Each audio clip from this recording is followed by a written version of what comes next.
Ustadz saya laki-laki jomblo. Aduh jomblo nih. Sedih rasanya. Sedih rasanya kemarin Ramadan sahur belum punya istri. Sian. Tiap buka sosmed teman-teman saya update sosmednya. Alhamdulillah sahur sama istri tercinta. Saya sahur kemarin kebanyakan sama teman kos saya. Ketemunya dia lagi, dia lagi. Mohon doanya Ustadz, pengen ngejar keutamaan menikah di bulan Syawal, apalah daya tabungan masih cukup buat beli kambing kurban Ustadz.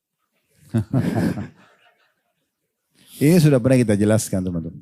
Antum harus bersyukur nih, bujang-bujang jomblo-jomblo ini. Antum hidup di Indonesia. Negara kita ini luar biasa. Saya sudah pernah jelaskan. Pernikahan di kita ini maharnya perangkat alat sholat. Ya. Murah banget itu. Ya. Di beberapa negara, saya pernah ke Jordan, tanya maharnya aja. Dan hari ini, di saat hari sekarang lagi ada Profesor Dr. Ziyad Abadi, beliau juga menceritakan kepada saya tentang masalah waktu anaknya dia mau nikahkan. Biayanya besar sekali. Ya. Itu kalau biaya $10.000, $8.000 itu yang paling murah pernikahan di negara mereka. Itu mahal sekali gitu ya. Jadi memang, maaf, 1 miliar, 100 ya. Pokoknya bahasanya kemarin saya itu sekitar 1 miliaran, cukup besar gitu untuk menikah saya. Jadi susah. Di beberapa negara-negara lain juga seperti itu. Mereka sangat mahal. Kita tidak bicara secara spesifik beberapa suku kita Indonesia mungkin yang mahal ya. Tapi cukup banyak tempat-tempat yang menikah. Saya pernah bertemu dengan beberapa orang dari kerabat kami yang mau menikah. Kemudian datang ke salah satu wilayah di Jawa Timur, saya nggak usah sebutin. Kemudian dibantu oleh teman-teman kerabat-kerabat yang sudah di kota itu. Datang keliling. Datang ke rumah ini, ke rumah ini, ke rumah ini. Terus deal gitu untuk menikah dengan satu rumah pada saat sudah lihat cocok. Terus kemudian seperti orang yang deal dalam arti ini oke menikah, berapa biayanya. Dia juga kaget, ternyata biayanya semurah itu. Ya, dengan sangat mudah gitu. Jadi maksudnya bisa ya. Jadi nggak usah khawatir tentang masalah itu. Yang penting kita jalankan hadis Nabi SAW. Wa ankihul akfa aminkum. Nikahlah dengan orang yang sepadan dengan kalian dan tidak usah menunda. Ya, justru kalau kita memulai dengan istri dalam kehidupan kita yang apa adanya, kemudian nanti kita berkembang bersama-sama itu lebih bagus dibandingkan antum harus mapan dulu baru antum menikah kan gitu. Tinggal berdoa kepada Allah Subhanahu wa taala supaya didatangkan jodoh yang bisa menerima kondisi dan keadaan kita itu bukan mustahil. Saya pernah ceritakan kalau masih ingat di Yaman itu ada satu orang hafid Quran buta matanya.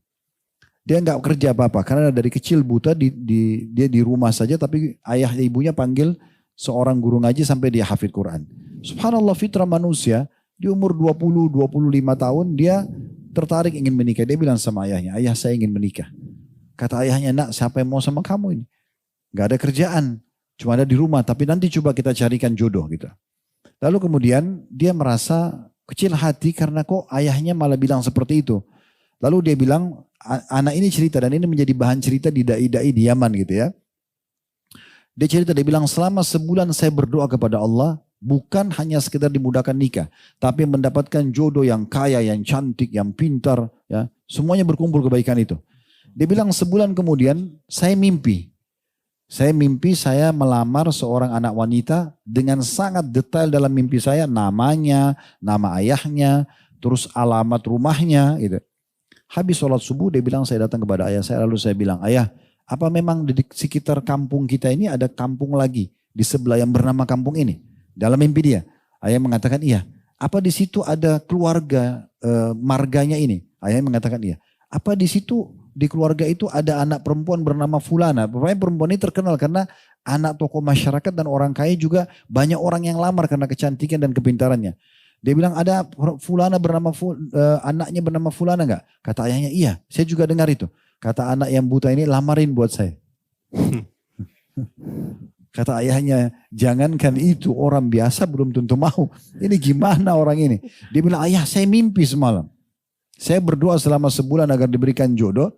Orang yang sempurna, yang cantik, yang kaya, yang pintar. Saya mimpi. Dari mana saya tahu nama kampung itu? Saya tahu nama marganya. Bahkan disebutkan nama ayahnya, nama perempuan itu. Kata ayahnya kalau begitu baik, kita pergi sana. Tapi ini mempertaruhkan nama keluarga. Bisa diterima, bisa enggak ini. Tapi mereka pergi sana, waktu mau ketemu sama ini kisah nyata ya. Ketemu sama keluarganya si perempuan itu. duduk ngobrol sama ayahnya, si ayah laki-laki ini merendah karena memang dia kondisinya ekonominya kurang tentu jauh dibandingkan dengan keluarga perempuan. Lalu dia mengatakan, saya dengan niat baik ini anak saya, memang dia buta matanya tapi dia hafid Quran, dia anaknya baik, soleh dan dia ingin melamar anak Anda. Ya, lalu si ayah perempuan ini tanya, siapa kalian, namanya siapa, disebut nama segala macam. Tiba-tiba ayahnya anak perempuan itu bilang, saya terima lamarannya. Kata ayahnya si laki-laki, kok bisa? Anda bagaimana bisa menerima ini? Dia bilang, semalam saya mimpi. Kata ayahnya si perempuan ini, semalam saya mimpi, kalau hari ini akan datang jodoh anak saya bernama Fulan dari kampung kamu dan namanya anak kamu ini. Tapi itu baru saya tidak tahu. Saya akan tanya kepada anak saya. Begitu dia masuk ke dalam, tanya anak perempuannya. Ada orang buta matanya, tapi dia soleh, dia hafid Quran, dia ingin melamar kamu. Tiba-tiba anak perempuan mengatakan, saya terima lamarannya ayah. Ayahnya bingung, selama ini anak-anak yang gagah, anak kaya, yang pindah-pindah melamar selalu ditolak. Kok bisa ini kamu mau? Anak perempuan bilang apa? Semalam saya mimpi ayah. Kalau akan datang jodoh saya, namanya Fulan yang Anda sebutkan dari kampung itu, dan itu jodoh terbaik buat saya, menikah. Itu contohnya gitu kan. Jadi sebenarnya tidak ada sesuatu yang berat. Kadang-kadang kita yang membesar-besarkan masalah seakan-akan sulit, tapi tidak gitu kan. Kemudian itu satu sisi. Sisi yang lain, teman-teman sekalian, ini saran saya, jangan suka update status tentang kemesraan ini. Ya. Kayak tadi misalnya makan sahur bersama istri tercinta, ya. Atau lagi keluar bersama, atau lagi suap-suapan, atau lagi apalah rangkulan. Ini berbahaya sekali dengan ain ini. Ya. Ingat hadis Nabi SAW, mayoritas umatku meninggal karena ain. Meninggal loh ya, mati karena ain. Dan dalam riwayat lain kata Nabi SAW, hati-hati dengan ain karena ain itu benar-benar terjadi. Dan ain itu dalam riwayat lain lagi bisa membuat manusia masuk ke kuburan dan unta masuk ke kuali. Artinya saking parahnya. Jadi jangan teman-teman sekalian, tidak usah. Untuk apa? Sahur nikmatin aja berdua. Untuk apa dibuat status? Ya. Ada orang Masya Allah satu hari bisa ganti status 10, 20. Semua kegiatannya dia. Untuk apa? Apalagi kalau berhubungan dengan masalah ibadah atau kemesraan ini sebaiknya dihindari. Ini maslahat buat antum sendiri. Ya termasuk kesan ini jomblo, gitu kan. Dia akhirnya sakit hati karena dia tidak punya, gitu kan. Bisa saja dia hasad misalnya. Kan gitu, bisa saja. Bukan mustahil. Kan begitu. Jadi dari dua sisi sudah kita jawab. Jadi si jomblo ini nikah saja, melamar, cari orang. Mohon kepada Allah SWT supaya Allah mudahkan orang-orang yang sepadan. Dan kalau datang penawaran jangan buru-buru tolak. Ya.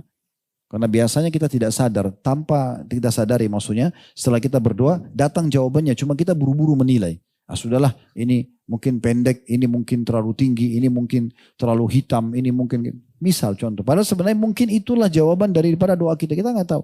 Coba istikharahkan, minta petunjuk, kalau itu termudahkan dari mana kita tahu. Mungkin itu yang terbaik buat kita. Ya. Biasanya orang subhanallah setelah berumah tangga baru dia tahu, ini adalah yang terbaik buat dia. Ada kesamaan dari sisi apa gitu ya. Jadi itu insya Allah akan bisa melahirkan kasih sayang dan cinta nanti.